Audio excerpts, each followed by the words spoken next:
Qu'est-ce qui, selon vous, distingue les personnes qui prospèrent de celles qui se contentent juste de survivre? Non, ce n'est pas l'argent. Elles ne sont pas plus intelligentes, elles n'ont pas plus d'opportunités, mais nous pouvons attribuer une grande partie de leur succès à leur manière de faire face aux problèmes et l'état d'esprit qu'elles adoptent face aux difficultés. Pensez à Thomas Edison qui a échoué des centaines de fois avant de pouvoir inventer l'ampoule. Il a dit un jour: je n'ai pas échoué 1000 fois, j'ai simplement trouvé 1000 façons de ne pas le faire. Cette résilience face à l'épreuve a façonné son succès.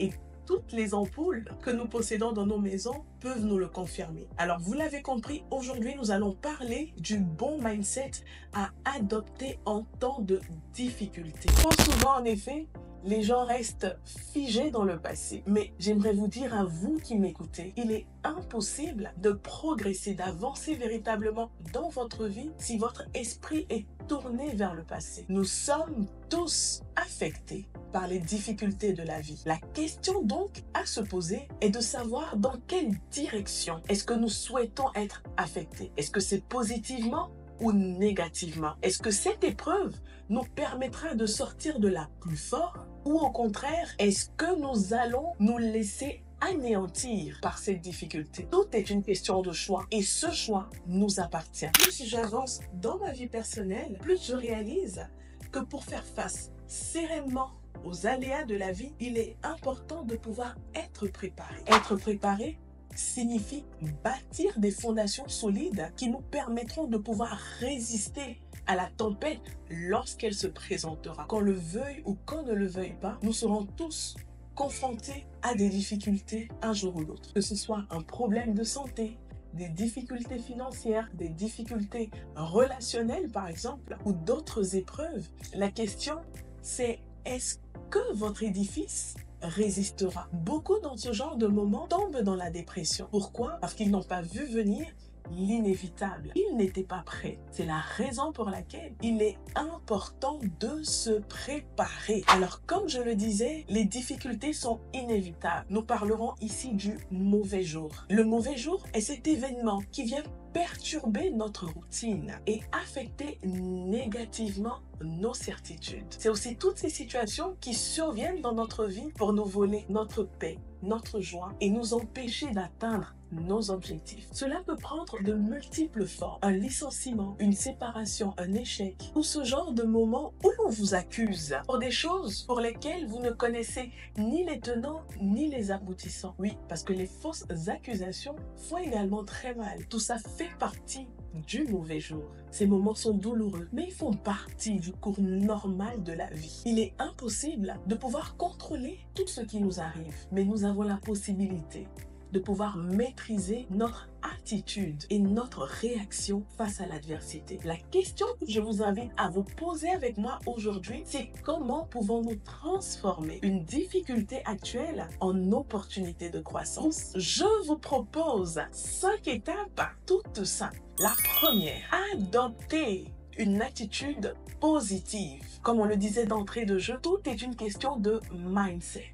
Et il est possible d'avoir le bon état d'esprit face à l'adversité. En quoi faisant, par exemple? Déjà, être conscient que la vie est faite de hauts et de bas. Il y a un temps pour rire, il y a aussi un temps pour pleurer. C'est l'essence même de la vie. Mais si nous avons une attitude positive, les hauts comme les bas de notre vie feront de nous de meilleures personnes. La deuxième des choses pour avoir une attitude positive dans l'adversité, c'est d'être conscient que je ne peux pas tout contrôler. Des situations imprévisibles surgiront toujours pour chambouler tes plans. Prépare-toi juste à y faire face. Sois également conscient que ce qui ne te tue pas te rendra forcément plus fort. Si et seulement si tu arrives à tirer les bons enseignements de cette épreuve. Tout le monde vit des coups durs. Tu ne seras ni la première ni la dernière personne. Et donc, ce n'est pas la fin du monde. Une autre chose que tu dois garder à l'esprit, c'est que même si tu as déjà vécu tellement de situations difficiles, tu en connaîtras encore. Parce que parfois, on peut être essoufflé et se dire: pourquoi c'est toujours moi qui vis ces situations difficiles? Et tu en connaîtras encore tant que tu es sur cette terre. Alors prépare-toi juste pour pouvoir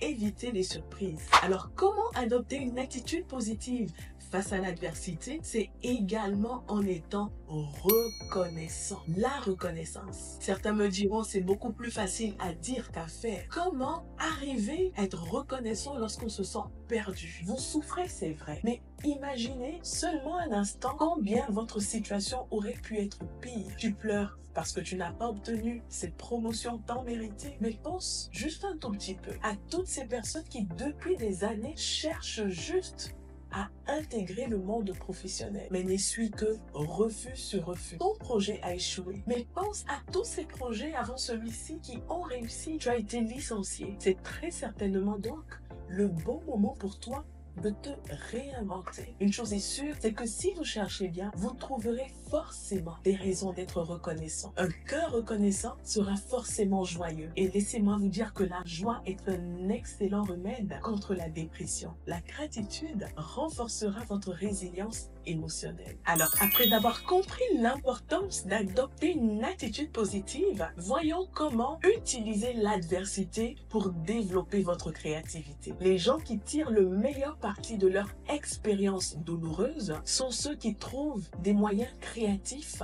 pour se relever. Ils parviennent encore à voir des possibilités dans leurs épreuves. Vous décourager ou vous mettre en colère seront contre-productifs. Au contraire, trouvez le moyen de permettre à votre créativité de prendre le dessus. J'ai récemment regardé sur les réseaux sociaux l'histoire d'une jeune dame en Côte d'Ivoire qui, après l'obtention de son diplôme universitaire, a cherché pendant de très nombreuses années du travail. Il fallait pourtant qu'elle puisse s'occuper d'elle pour voir à ses besoins. Et donc, après réflexion, qu'est-ce qu'elle a fait? Elle a opté pour la solution la plus simple qui se présentait à elle et qui ne lui demanderait pas beaucoup d'efforts ni de capital. Elle s'est proposée de contacter des particuliers pour effectuer pour eux toutes sortes de tâches ménagère. Alors figurez-vous que 2 ans plus tard, elle est aujourd'hui à la tête d'une entreprise qui emploie plus d'une 50aine de personnes et dans la poursuite justement de sa vision, elle a pu ouvrir un grand nombre de pressings. Son histoire m'a beaucoup encouragée dans le sens où parfois on veut commencer grand. Juste avec le peu que tu as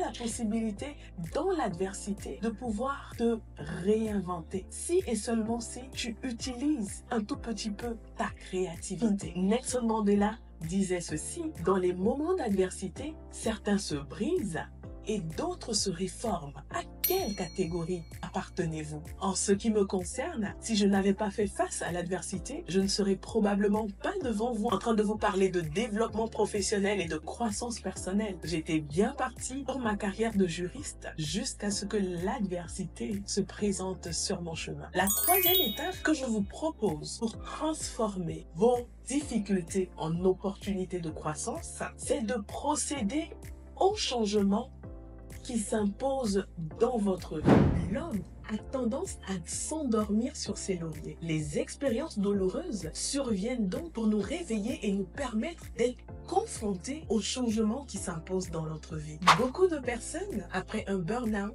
comprendront l'importance de pouvoir mieux équilibrer leur vie privée et leur vie professionnelle. Par exemple, d'autres, après un licenciement, comprendront à leurs dépens l'importance de l'apprentissage continu et de la nécessité en tant que travailleur de pouvoir maintenir son employabilité. Quelqu'un qui fait face à des défis financiers réalisera qu'il a encore beaucoup à apprendre en matière de gestion financière. Et quoi qu'on le dise, la douleur nous rend enseignables. Parfois et très souvent, c'est finalement lorsque nous traversons des périodes sombres que nous sommes enfin disposés à écouter. Quand tu apprends à tirer parti des mauvaises expériences, tu réalises que l'adversité ne te laisse d'autre choix que de progresser. Alors ça nous renvoie à la 4e étape que je vous propose. C'est celle tout simplement de pouvoir pleinement assumer la responsabilité de sa vie. Ce qui s'est passé est passé. Inutile de pouvoir rejeter la faute sur X ou Y. Cela ne t'avancera à rien. Inutile aussi de pouvoir vous apitoyer sur votre sort en vous posant toutes sortes d'interrogations. Pourquoi moi? Qu'est-ce que j'ai fait pour mériter ceci? Pourquoi les autres avancent et pas moi? Si j'avais eu quelqu'un pour m'aider, certainement que je ne serais pas là aujourd'hui. Bref, tout ça ne vous emmènera nulle part. Ce n'est pas parce que vous avez échoué que vous êtes un perdant. Non, loin de là. L'histoire n'est pas encore terminé. Parfois, on pense ne pas être capable de pouvoir surmonter telle épreuve jusqu'à ce que ce soit la seule option qui se présente à nous. Quand on n'a pas le choix, on n'a pas le choix. Il faut se relever. Aussi injuste que cela puisse paraître, la vie continue, même après une tragédie. Il y a encore du travail à faire, des responsabilités à assumer. Alors plus tôt vous vous releverez, mieux ce sera. Le cinquième point, qui pour moi est l'un des plus importants face à l'adversité, c'est de pouvoir puiser votre force en plus fort que vous. Un bon coaching pourra vous aider à traverser rapidement ce genre de moment. Investissez en vous. Ne restez surtout pas seul. Vous pouvez également puiser la force dans votre support system, ce groupe de personnes qui vous encourage et vous soutient à tous les niveaux. Mais il y a un mais, c'est que toutes ces personnes, aussi bienveillantes et bien intentionnées qu'elles soient, ont également leurs propres problèmes et peuvent être indisponibles au moment où vous avez le plus besoin d'aide. Lorsqu'on est brisé de l'intérieur, trouver la force et le courage pour avancer peut s'avérer très difficile. Je ne vous dirai donc pas de puiser la force en vous pour avancer, mais de trouver la force en plus fort que vous. Et celui est au-dessus de toute chose, c'est bien évidemment Dieu. À vous tous qui suivez cette vidéo et qui passez actuellement par des moments difficiles, trouvez donc en Dieu toute la force dont vous avez besoin pour rebondir. Que tout ce qui vous avait paralysé, rendu immobile, vous libère maintenant. Rien, absolument rien n'est perdu. Quelque chose de bon peut encore sortir de toutes ces difficultés que vous avez traversées. Si et seulement si vous apprenez de vos erreurs, vous adoptez le bon mindset et si vous décidez de poursuivre vos objectifs avec détermination. Et vous, quelles sont les tempêtes que vous avez déjà affrontées dans votre vie professionnelle? Et comment vous êtes-vous relevé? Échangeons ensemble dans les commentaires et à très bientôt pour une nouvelle vidéo. D'ici là, rappelez-vous, it's time to walk.